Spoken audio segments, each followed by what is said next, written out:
Have you seen any ghosts or monsters around here, Jordan? Nope. Nate? No. Jonathan? No. You guys want to, like, go find some? Sure. Sure. Sure. All right. How about you, Gretel?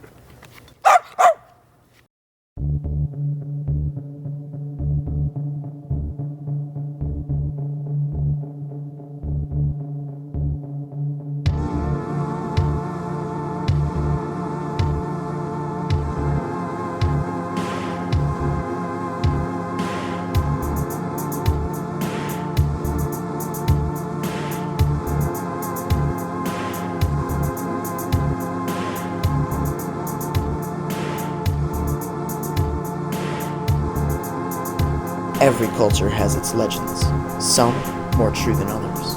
Monsters, myths, you decide. Join us as we explore the unknown.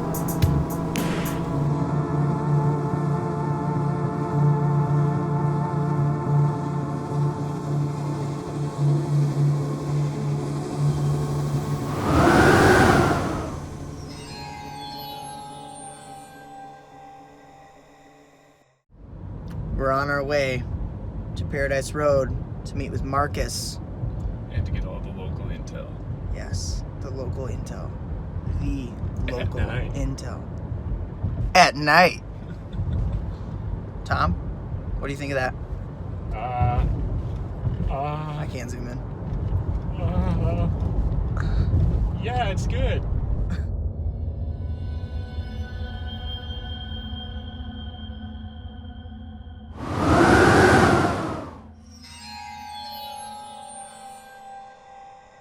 This is Marcus. We're on Paradise Road. If you live in Wisconsin, you've probably heard of it, especially southern Wisconsin.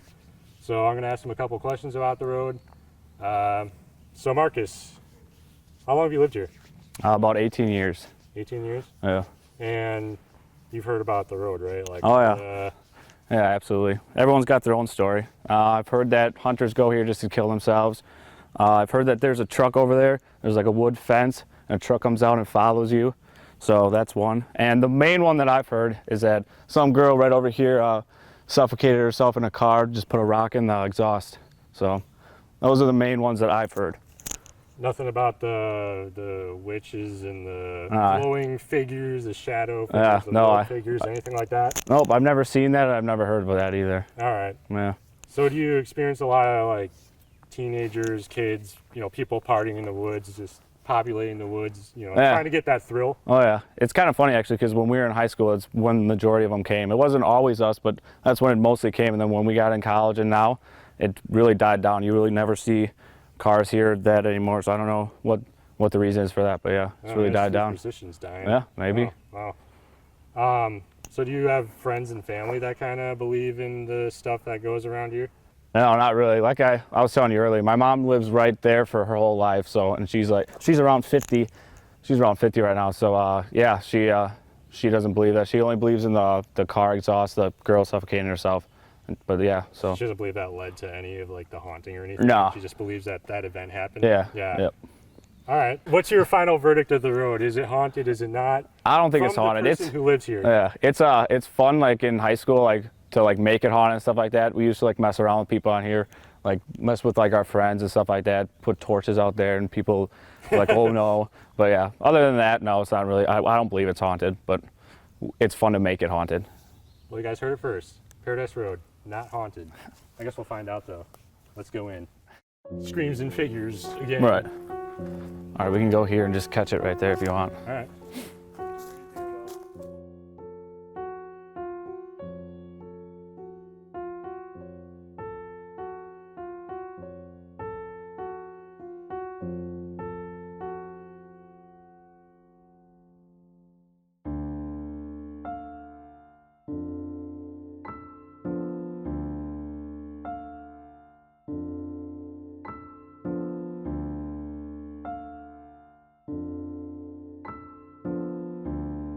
Yeah, I always wanted to see that truck. That would have been cool. It said it's like your car's supposed to break down and then he's supposed to help you. The truck that haunts you or whatever? Yeah. Yeah, cause or did you bring that up? The truck that like follows you or something? Yeah. Because there's like a wood like fence over there that we passed that's supposed to come out of. You said something about if you're in the woods, something is supposed to like, you're supposed to hear footsteps of somebody like following you. Yeah. You don't know like what it is or something. Right. Or it doesn't stop. I've seen people like get out of their cars and mess around, but I've never seen people actually go in the woods. I don't know if they're just too scared or what, or.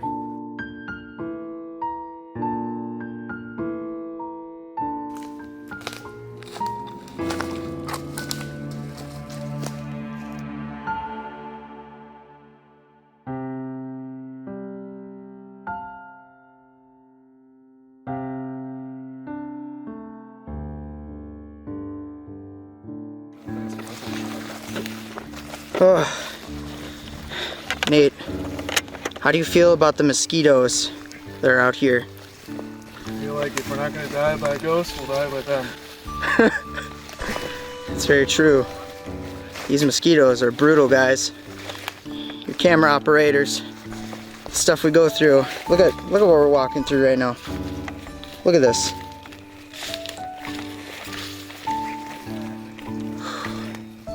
Dedication.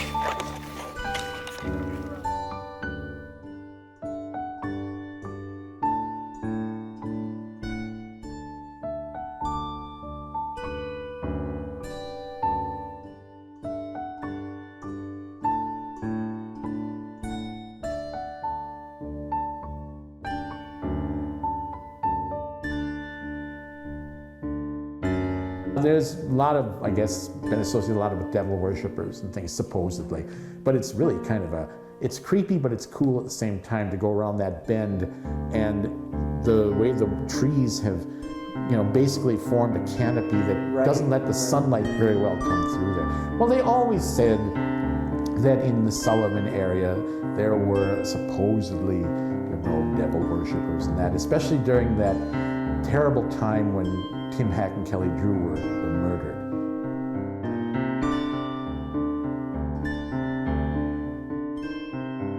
It's the same thing when that very sad case of Michelle Manders, the little 5-year-old girl who wandered away from home under mysterious circumstances in 1981. They lived over on Kleinman Street. And they couldn't find her. They had people were out searching for her, and they ultimately found her that she had somehow drowned in a culvert. But they claimed that there was some sort of strange devil worshipping or something that were like a sacrifice or something. There was a lot of awful things that went on during that, in connection with that was just unnecessary. It was a very, very sad case. Yeah, get some good scenery shots. We're gonna get out of here. It's not scenery shots, we're hearing noises and stuff is moving around us, so there's something.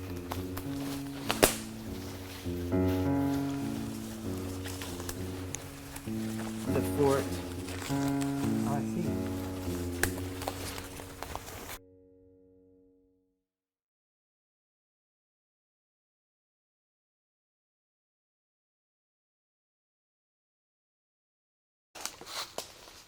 So Tom and I actually went into the woods to get a few more shots, and we definitely got lost. We're turned around. We didn't even go that far in, so it's kind of sad, actually. Or is it supernatural? What did you think it was, Tom? Wait, what? Supernatural? Supernatural? No, I didn't say it. I didn't say anything. No, I think if there was any evidence of this woods being cursed. Oh, there's some like brake lights. Let's see. Oh, did you hear that? Yeah, like wolf, yeah. Or coyote or something. Man, it's time to get out of here. I'm getting this. Oh, we found it. The road. There it is. Oh my goodness, that was the close one. Insane in the membrane. I can't believe we actually got turned around.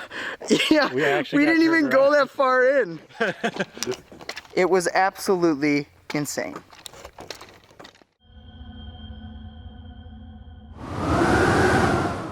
All right, guys, we're here in historic downtown Watertown. We're gonna check out the Lyons pub, see if we can catch some ghosts, some ghoulies, some sights, and get a little bit of the history too.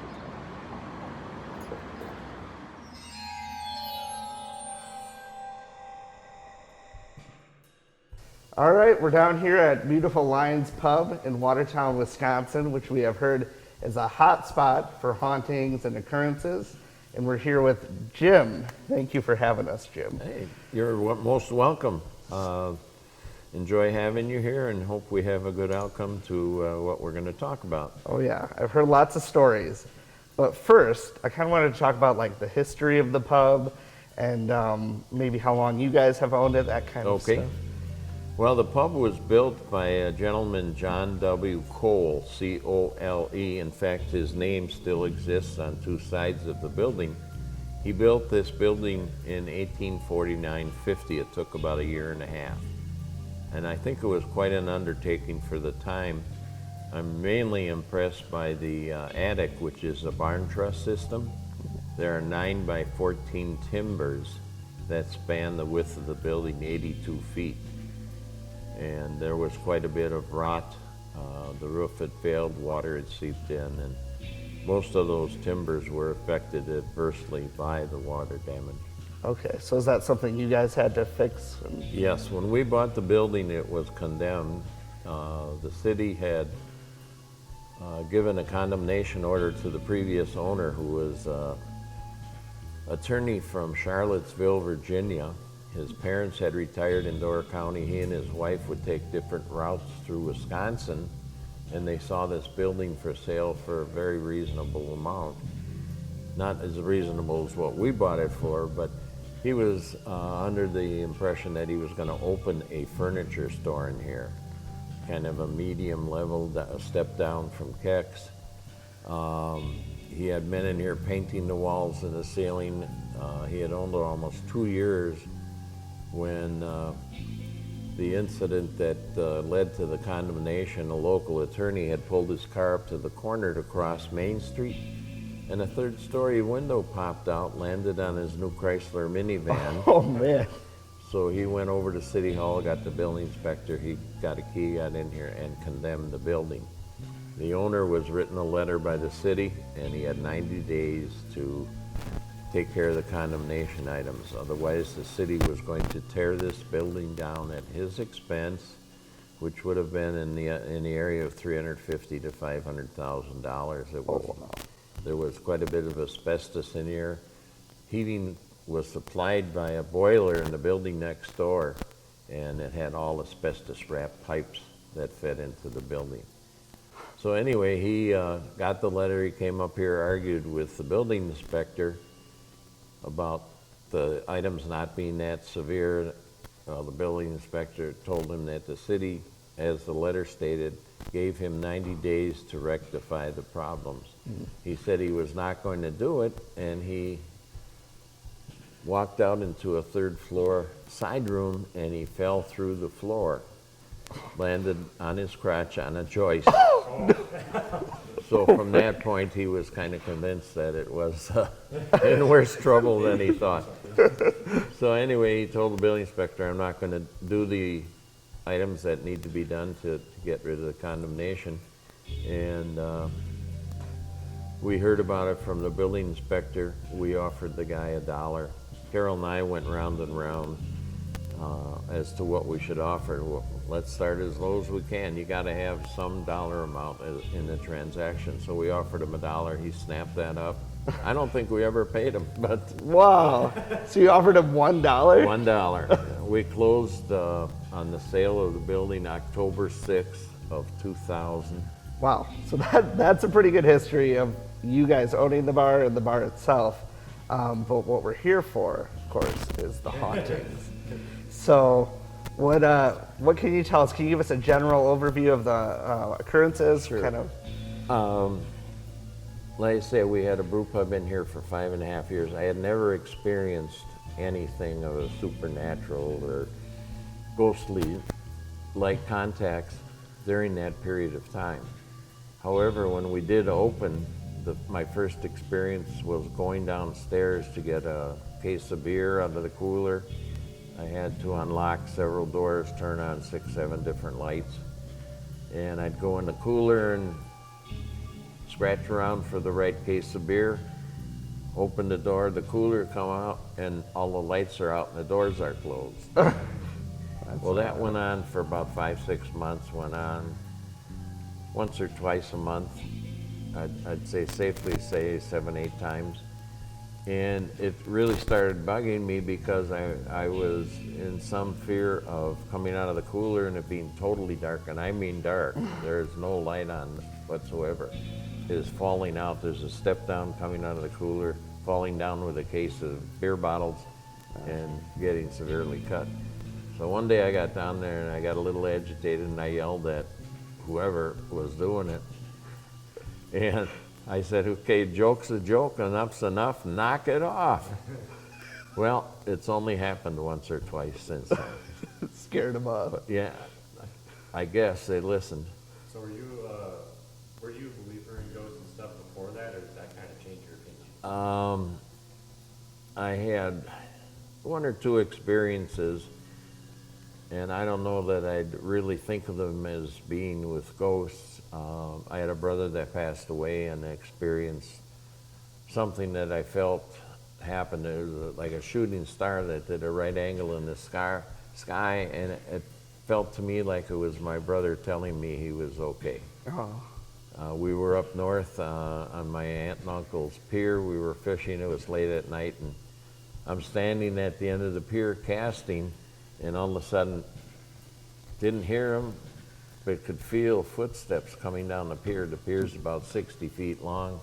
And I looked at the supports, which were metal, on a big metal plate, supported the pier, and I saw rings coming out. Huh. Interesting. From the vibration on the pier. And my cousin experienced the exact same thing. We changed piers. He was fishing on one down the shore.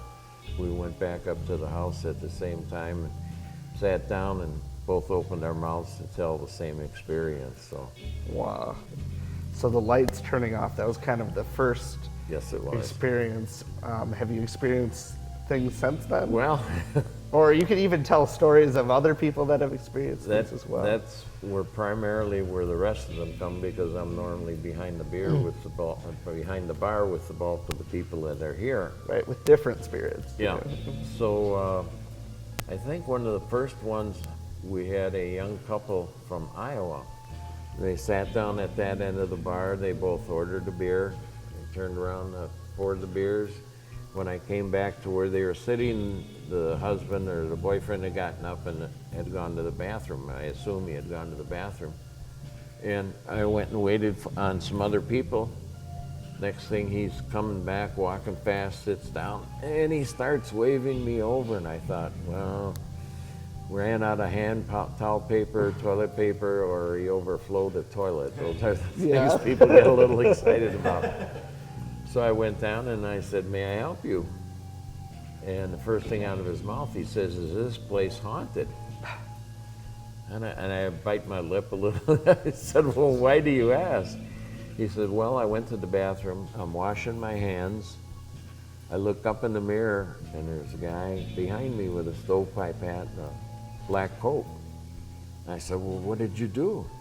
He said, well, I kept washing my hands. And he said, I looked up in the mirror, and he's still there. So I whirled around, and when I did, there was nobody there. Oh, wow. And that was in the summertime, June, July.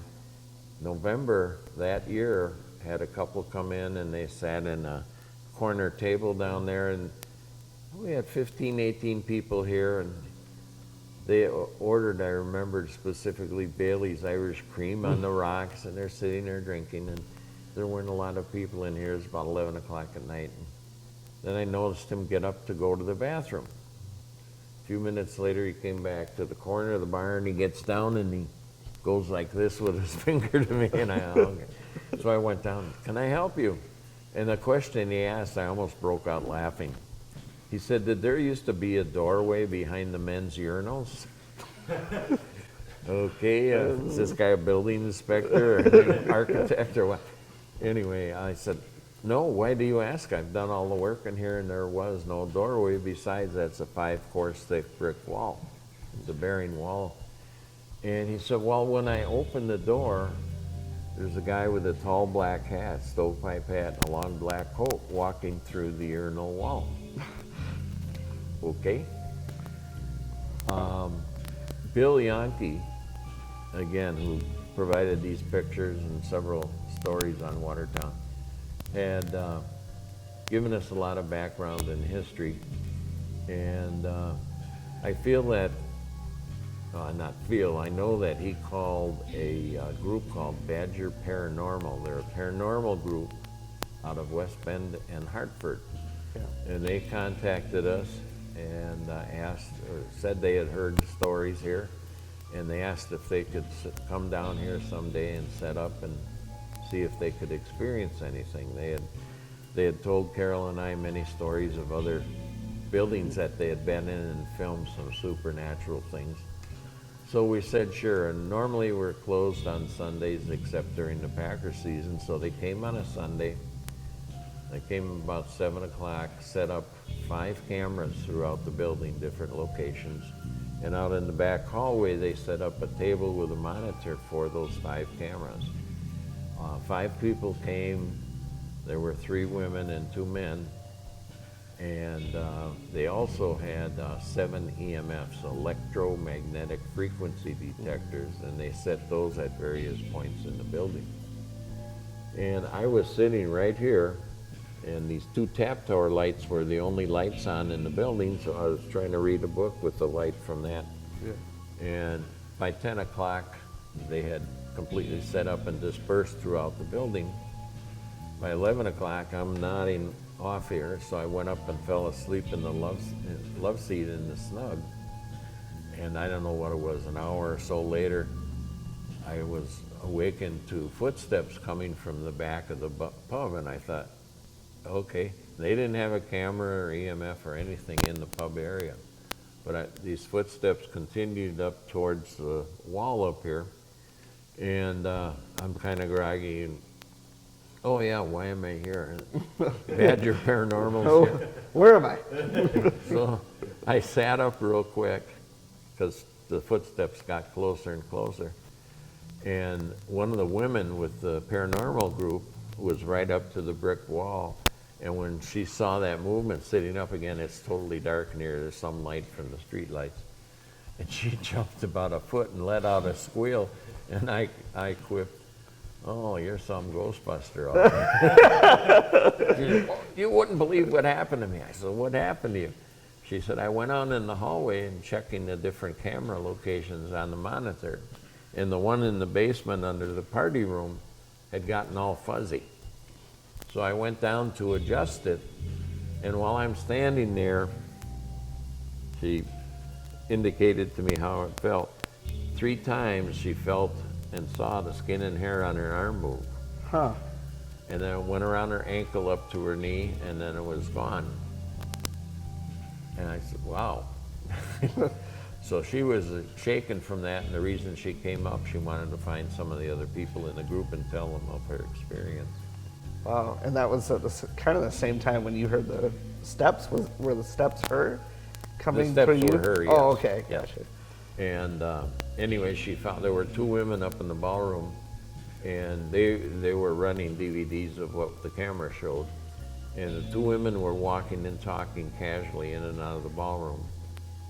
And right across the hallway from the ballroom door, there was an old kitchen, and there was a shelf where they passed food through, and they had an EMF sitting up on that. And that old shelf area with a piece of plywood had blocked it off from inside the old kitchen area. So they're walking and talking, and all of a sudden they're commenting, look at the EMF, it went up to 7. And they're trying to figure out what caused that. It went up to 7 out of 10. And they were reviewing their conversation. Well, apparently a short time before, the word German came up in their conversation. And they said, "Are you German?" And when they asked the question, it shot up to 10 as high as it'll go. So they determined that, and then they asked him his name, the entity, its name. And I know Carol's going to correct me on this. I believe he said, "Vincent Crawford," in a raspy, whispery voice that's recorded and part of the DVD. Oh, wow. So subsequently, we talked to Bill Yankee. A couple of weeks later, we asked him if he had any knowledge of a Bill or of Vincent Crawford. And the only Crawford he found in the past, in the history of Watertown, was a Charles Crawford who had deflowered the daughter of a wealthy businessman and Oh, was my. going around to different taverns in town bragging about it. Well, the father heard about it, went home, got a pistol, shot him running out of the bar, shot him in the street. Last weekend, we had two couples that came in, and they too, I noticed, they're looking around, and first timers. And when I talked to them, the little bit older couple, I think, well, they introduced themselves. They were from New Zealand. And I love it when we get people here from all over the world, which we frequently do. So I was talking to them a little bit, and then the couple they were with was much younger, and they came over and they were talking also.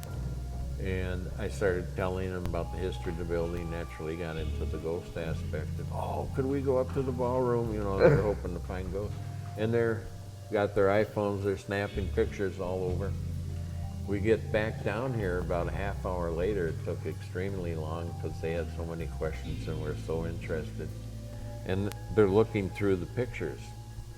At one point in the ballroom, at one location in the ballroom, you can look through a doorway into the stairwell coming up to the ballroom. And she walked in that room and she took a picture of that opening. She found that on her iPhone. And there was, most orbs we see, which is electrical energy emitted by a spirit, most orbs that we see are like this size to maybe even smaller, and we do have numerous pictures of those. This was about 3-4 feet of the doorway. It was kind of a whitish with a glow around it. It looked like little slivers of gold throughout the white area, the body area. It was 1.5 feet, 2 feet wide, 3-4 feet long. Wow. And they were just astounded. And I was too. I had never seen an orb like that. I feel comfortable because of all the years this has been going on. It's at least 7 of the 12 years we've been open that I've experienced it. When the building next door was purchased, that too was an old department store. The workmen that were in there, carpenters, electricians, plumbers, when they finished their day's work, they would come over here for a beer. And out of the clear blue, "Do you guys have any experience with ghosts over here?"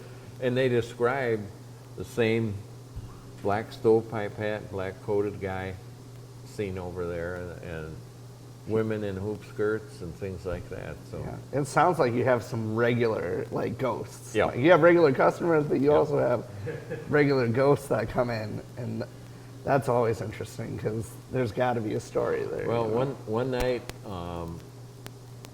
during the week we'll close at 11 if nobody's here.